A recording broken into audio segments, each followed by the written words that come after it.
Bonjour à tous, j'espère que vous allez bien. Moi, en tout cas, très bien. Aujourd'hui, je vais parler de la création de la Terre, comment elle s'est créée en détail, vraiment en détail. Si cette vidéo vous plaît, likez et abonnez-vous pour savoir les vidéos de ma chaîne. Et merci du fond du cœur pour les 500 vues de mes 2 derniers shorts. Commençons la vidéo. La Terre se forme à 4,5 milliards d'années. Et quand elle s'est vraiment formée, avec sa force gravitationnelle, à cause de la formation du système solaire, des météorites la percutent sans cesse. Et certaines contiennent de l'eau, essentielle à la vie. Des éruptions volcaniques s'enchaînent pour former l'atmosphère terrestre. Et là, ça commence à se refroidir. Et quand ça se refroidit, il y a un astéroïde qui percute la Terre et qui forme la Lune. La Lune qui étant notre seul satellite naturel. Contrairement à Mars, notre voisine, elle en a 2. Bon, on ne parle pas de Saturne et de Jupiter. Eux, on va les laisser tranquilles avec les 120 lunes qu'ils ont. À partir de le refroidissement, 1 milliard d'années plus ou moins plus tard, il y a 3,8 milliards d'années, la Terre était une piscine. Et à 3,8 milliards d'années, premier être vivant apparaît. C'est des bactéries qui deviennent les premiers êtres. Donc si vous avez une maladie, vous pouvez saluer la bactérie. Parce que c'est peut-être votre flemme de compter, grand-père ou grand-mère, ça dépend. Puis, premier être vertébré apparaît il y a 525 millions d'années. C'est les poissons. Les poissons, ils étaient très différents. Comme explique ma première vidéo sur le poisson. Donc, le poisson, de base, avant, il avait la queue comme ça. Il a la queue caudale comme ça, à l'horizontale. Mais comme on sait maintenant, elle est à la verticale. Donc, il y a eu un grand changement. Aussi, avant, il y avait aussi les gros mollusques, des gros escargots. Après, les premières plantes terrestres apparaissent. C'est avec la mousse des algues qui font que la Terre devienne une forêt.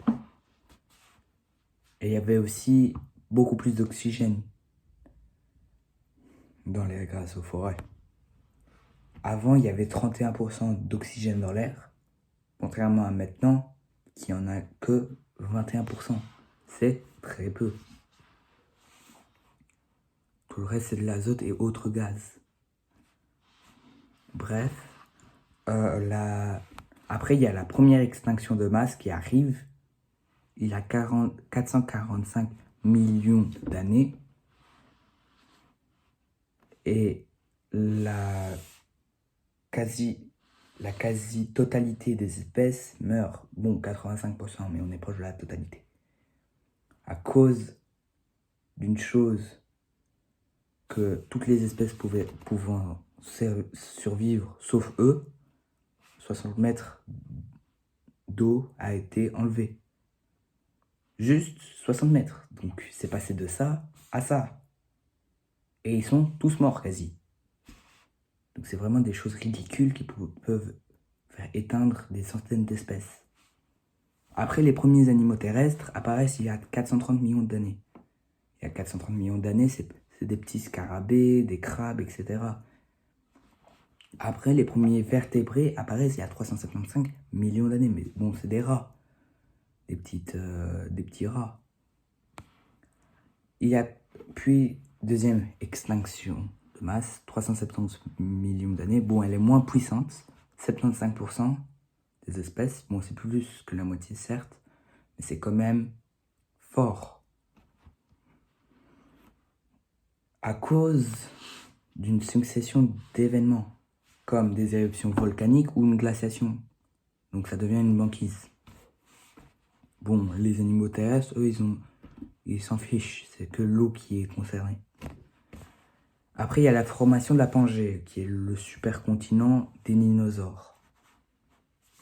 Puis, les dinosaures apparaissent bien après. Après, il y a l'apparition des premiers mammifères. Les premiers mammifères apparaissent il y a 290 millions d'années. Donc, c'est énorme. C'est pas hier qu'ils ont été formés. Puis la troisième et la plus puissante extinction de masse, quasi vraiment la totalité a été réduite. 95% plus ou moins, que ce soit terrestre et marine, sont morts, ont disparu, à cause d'un réchauffement climatique brutal. Après, il y a l'apparition des dinosaures. Bon, c'est les ancêtres des dinosaures, il y a 280 millions d'années plus ou moins. Après, quatrième extinction de masse, à cause d'éruptions volcaniques. Bon, la moitié survivent, la moitié meurt. Malheureusement, quel que soit marine et terrestre. Toujours. Puis, après, il y a 180 millions d'années, la fragmentation de la Pangée arrive. Ça veut dire que ça va se diviser comme les continents qu'on connaît. C'est-à-dire qu'il y aura l'Afrique, l'Europe, l'Asie, l'Amérique du Sud et l'Amérique du Nord, plus l'Antarctique. Et ça va faire les différentes plaques tectoniques qu'on connaît tous, les sortes de puzzles qui recouvrent la surface de la Terre. Par exemple, là, en Europe, on est sur la plaque eurasienne. Bref. Puis, il y a 65 millions d'années, après avoir régné pendant 155 millions d'années, c'est énorme, les dinosaures disparaissent à cause d'une météorite. Une météorite qui tombe sur le golfe du Mexique. Il y a toujours le cratère, tellement elle a été violente. La météorite fait des tsunamis, des séismes et plein d'autres choses. Et à ce qui paraît, elle aurait tombé sur une réserve de pétrole, donc ça serait encore plus dangereux. Les débris de la météorite se sont envolés, certains se sont mis en orbite, mais certains se sont aussi crachés sur la Terre, ce qui a fait une pluie meurtrière pour les dinosaures. Donc c'était l'apocalypse. Cet apocalypse continue avec un hiver nucléaire. Un hiver nucléaire, c'est pas comme son nom l'indique, c'est pas nucléaire. Un hiver nucléaire est un hiver très très très froid à cause de la météorite et de toutes les éruptions volcaniques. Un nuage de cendres et de poussière recouvre la Terre. Quand tout ça c'est fini, tous les dinosaures sont morts, puisque les plantes n'avaient plus de lumière, donc la photosynthèse n'était pas possible. Donc les herbivores n'avaient plus rien à manger, et les carnivores n'avaient plus rien à manger aussi. Donc la chaîne alimentaire n'était plus là. C'est pas avec les petits rats qu'on va se nourrir. Les rats d'ailleurs ont survécu, grâce à leur petit terrier. Après, la vie revient peu à peu. Après, entre 23 et 5,3 millions d'années, donc ça se rapproche de chez nous, bon, il y a quelques millions d'années, mais c'est pas grave, la domination des mammifères et des oiseaux arrive. Il y a aussi les primates qui sont apparus, les baleines, les mammifères marins, tout. Et les oiseaux dominent avec les mammifères. Il y a 3 millions d'années, l'Australopithèque arrive. Mais ça, je l'explique dans une autre vidéo. Peu à peu, la forêt que connaissait la Terre disparaît à cause de l'homme qui doit trouver à manger, qui doit s'abriter. Et quand il se sédentarise, c'est-à-dire qu'il reste cloué sur place, ce que font la population Homo sapiens, c'est-à-dire nous, bah, ça détruit les forêts pour avoir des matériaux, pour construire, ou même du combustible pour le feu. D'ailleurs, pendant l'époque de l'homme de Néandertal, il devait se réfugier dans les grottes. Pourquoi? Parce que ça passait pendant une période de glaciation. C'est-à-dire une grosse période où il faisait que froid. Donc imaginez que le pôle sud et le pôle nord... Non, ça, je confonds. Bref, vous avez compris. Se sont agrandis et ont recouvert la Suède, l'Europe, l'Afrique du Sud, etc., etc. Maintenant, la Terre est menacée et on sait tous qu'à un moment, la Terre va disparaître.